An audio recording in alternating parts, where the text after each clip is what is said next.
Rocky Horror Minute is rated R. The Rocky Horror Picture Show is also rated R. We're going to spend this time discussing the movie in gory detail, and along the road we will talk about some adult content and use some of our favorite swear words. Tom-tommed, stepmommed, pom-pommed. Consider yourselves warned. Welcome to Rocky Horror Minute, the podcast where we discuss the Rocky Horror Picture Show in excruciating detail, 1 minute at a time. I'm one of your hosts, Kelly. And I'm your other host, Leandra. And today we're joined by a very special guest once again. We've got Brad Monroe cruising in for minute 69. How you doing, Brad? Nice. Yeah. It's been so long since we've last talked. It's true. Even though Brad and I live together, he refuses to speak to me in between recordings. So. This is the only interaction Kelly can get. Yeah, it's true. Well, I was about to say it's because his mouth is always full.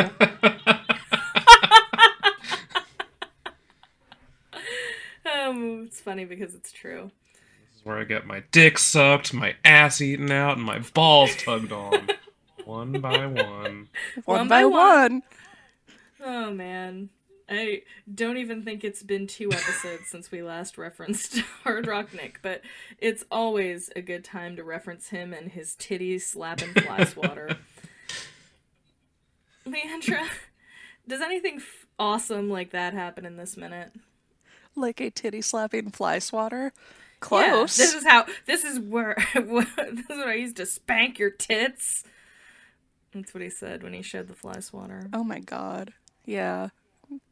I had forgotten about that. I'm so happy that I'm remembering this now. Yeah. So minute 69 though. Yeah. In this minute, not a lot of 69 happens.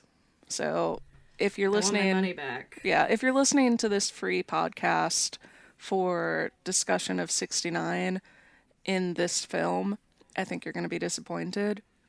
Yeah. But in this minute, we continue on with this bop of a song that Kelly loves. Yeah.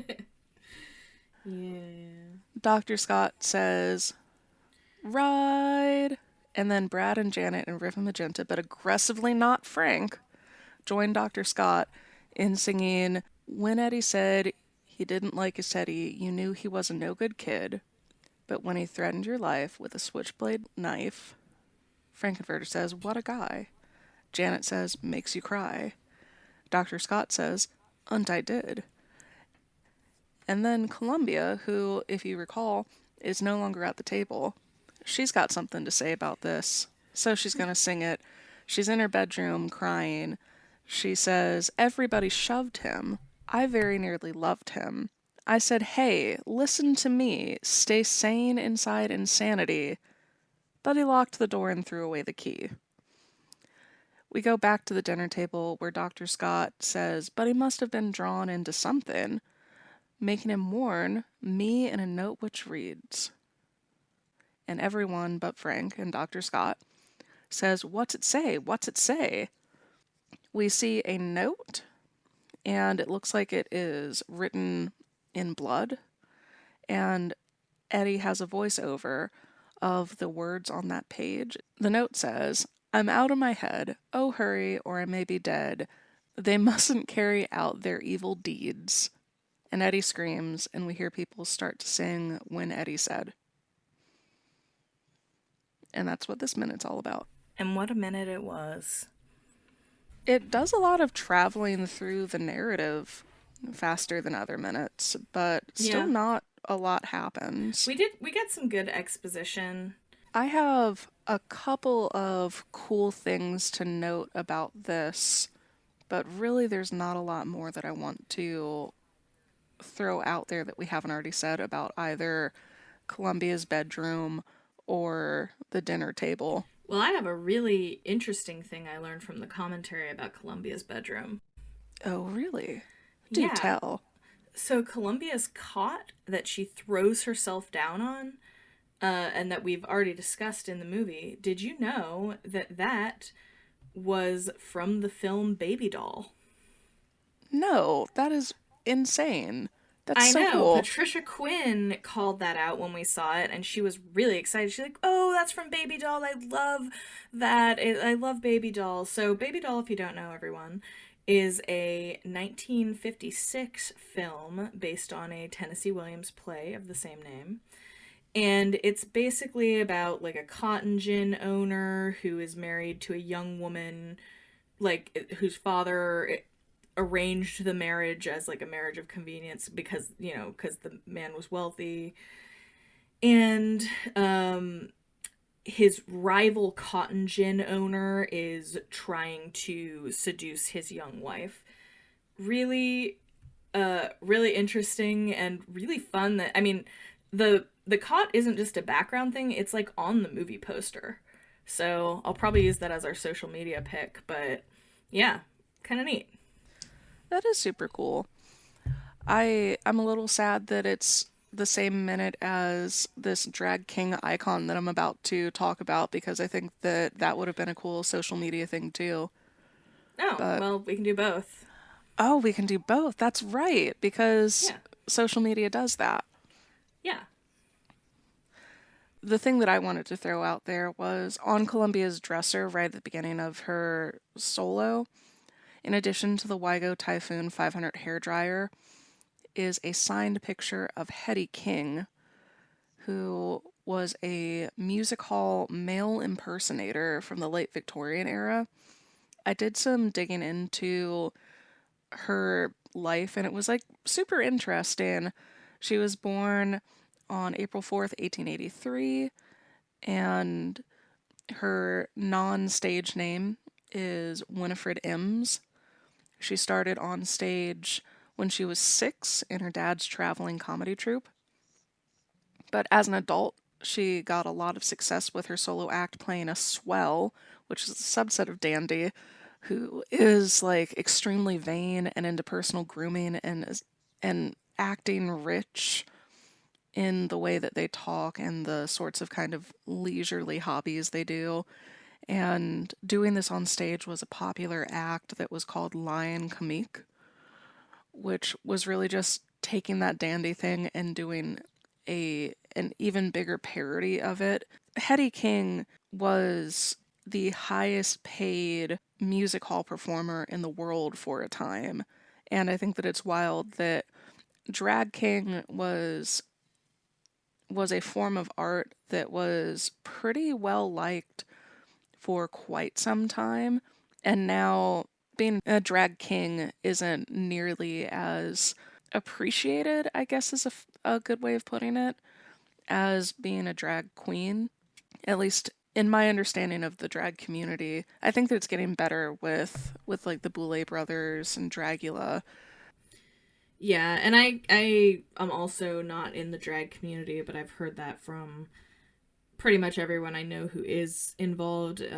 I know that Flap and Fawn, who do the Flapping and Fawning podcast we were on recently, they've both expressed that there's a lot of discrimination against kings and stuff amongst, people just don't consider it as respectable as drag queens, basically. And one of the things that Hetty was best known for was just doing a lot of research and looking at how men walked and how they carried things. Like, she even went overseas and did a bunch of, like, not USO because she was British, but like USO style things for the British troops in both World Wars, where she would dress up like a sailor or a soldier and sing. And she has a couple of songs that have survived that you can listen to, and it's super cool. But she would do a lot of work to make sure that she was like saluting correctly and throwing her rucksack on with enough weight so that it looked accurate.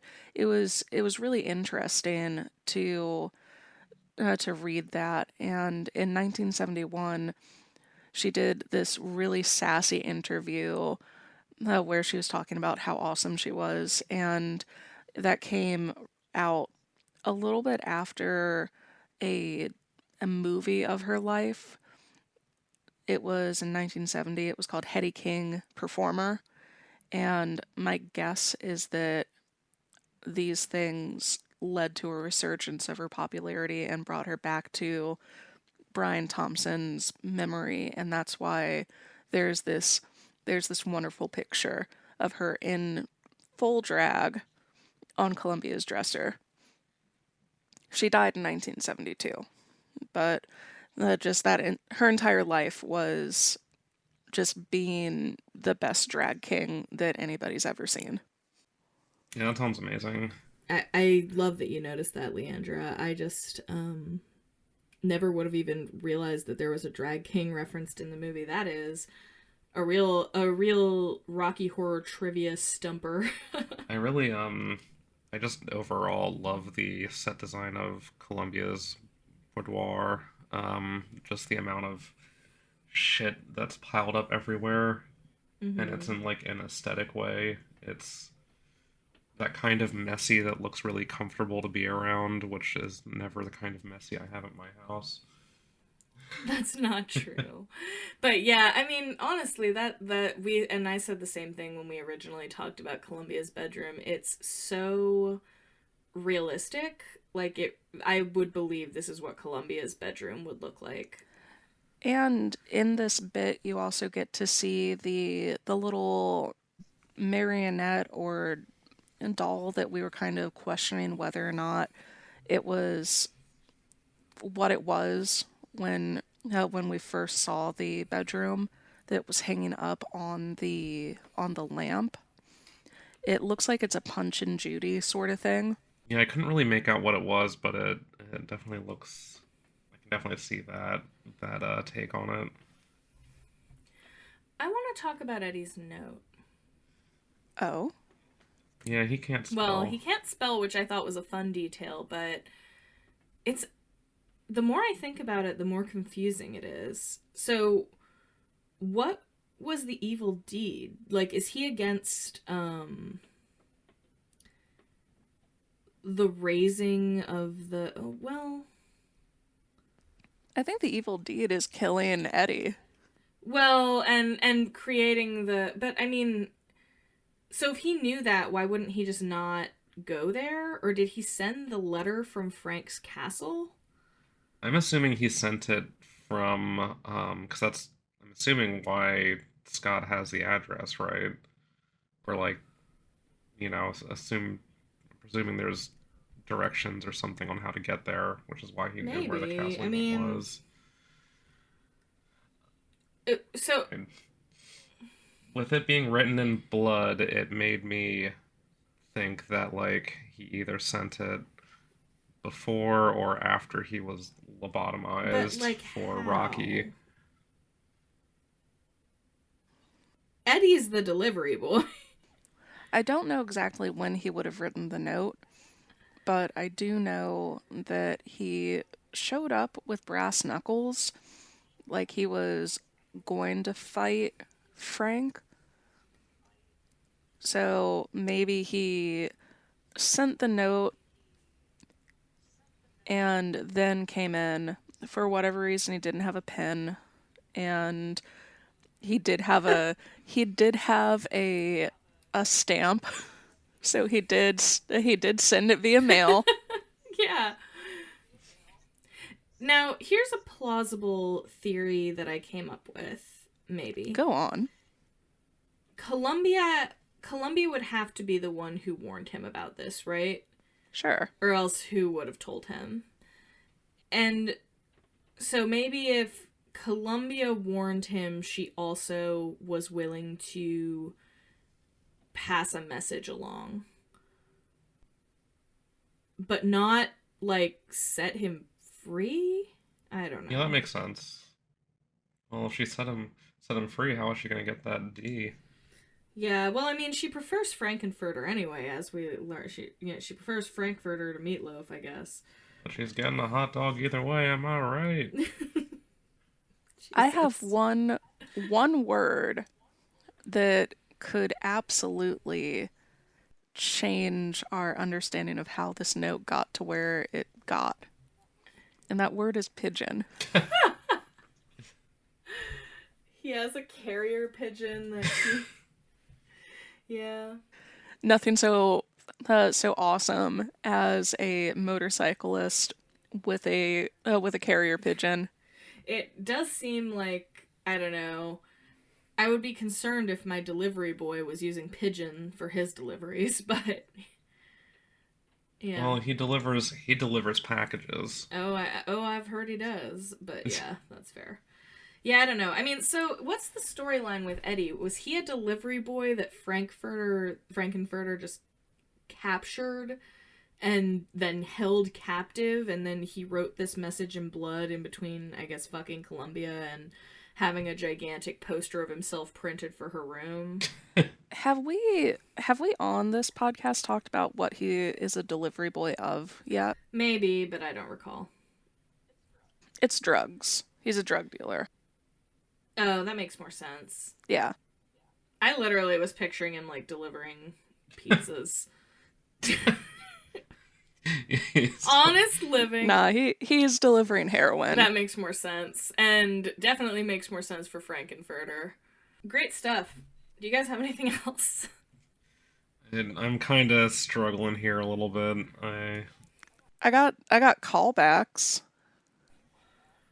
Oh, I kind of have callbacks too, but Brad, you're the guest. I'm really drawing a blank here. All right. Well, that's fair.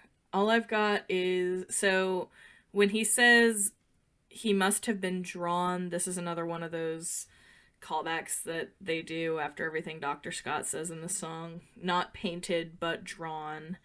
And then when he says into something, people will say like, "What's a something?" or whatever. It's part of the reading or saying stuff after Dr. Scott when he's reading the note, and he says, "Oh yeah, I'm out of my head," people will say, spelled Hed. Oh, hurry, or I may be dead, spelled Ded is what the audience, or Dead is what the audience says. yeah." Or sometimes they'll just say spelled right because it's a little choppier. But yeah, same thing. Yeah. And after that little bit, you can go, "Hooked on phonics really worked for me," which I think is fun. Is that a jingle they used to have? No, but you sing it along Okay. to. Oh, got it. Sorry, I got there. Yeah, but "Hooked on phonics really worked for me" is the slogan. Okay. By the time I was seeing Hooked on Phonics commercials, I don't think they were using that, but I definitely remember Hooked on Phonics. Going back, there are actually some fun ones and some stupid ones for this minute, as per usual. A randomly anti-Semitic one is when Eddie said he circumcised his teddy, you knew he was a Jewish kid. I hear this one a lot, and I'm like, why? Yeah. Yeah, I mean, I don't necessarily. It's like, it's not. I mean, it's anti-Semitic to like bring it up for no reason. Yeah, that. You know what I mean? Like, I don't find the earlier one where he's saying my dick is stuck, and then Mazel Tov, it's a boy. I don't find that particularly anti-Semitic. But this one feels like it is because Yeah. nobody's talking about this. Nobody's like, "Hey, talk to me Yeah. about his opinion on male circumcision or his religious beliefs." Like, there's nothing that brings that up. And Yeah. past that, there are some kind of fun ones. You can go, "But when he threatened your life with a cock this size, oh my God, what a rod! Stick it in." That's a fun one. Yeah, I never heard that. I like that. And then during Columbia's bit, it's "Everybody sucked him. I very nearly fucked him. I said, hey, slip into me. And then I ordered wallet size, not wall size," is another one that you can say at that point. And That's funny. going back into singing along with Columbia, "Stay hard inside my cavity" instead of "stay sane inside insanity." And then, "But he pulled it out and came all over me." is the end of that. And then the only other one is they mustn't smoke up all my evil weed. It's really stupid. Yeah. I want evil. All of weed. it's evil if you are a sinner, I guess. I don't know. Frank's smoking that nefarious pack.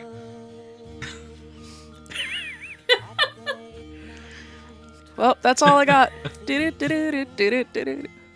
Well, I guess You don't To go have to go home, home, but you can't stay here. So get the So fuck get the out. fuck Get out. the fuck out. To the late night double feature picture show.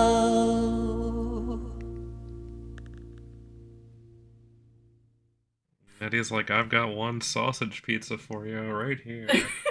Brad. He cuts a Minute 69, Cuts- Brad comes into his own. cuts a hole. Oh, he's Hole gonna in the come middle of into it.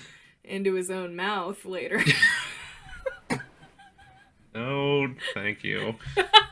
Is what I say to that. Oh, is that the bridge too far? That's the line that you shan't be crossing. Really, I Brad? just politely said no, thank you. He doesn't think he can get the arc. I mean, you could use a cup. Well, then he wouldn't be coming into his own mouth. As Kelly discussed, it's only good from the tap. Yeah, I will go on record saying I only like to drink cum straight from the tap if possible.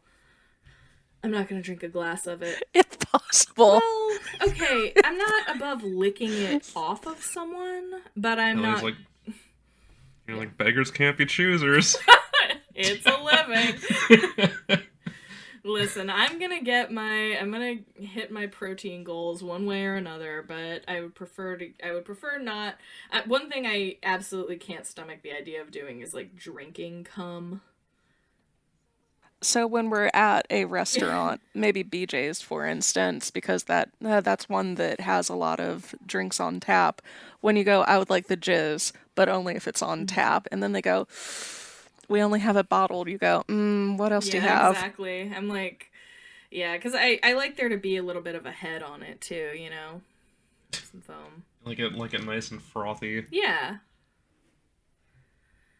Man, Do we need to have a content warning? we have one. That's the greatest thing.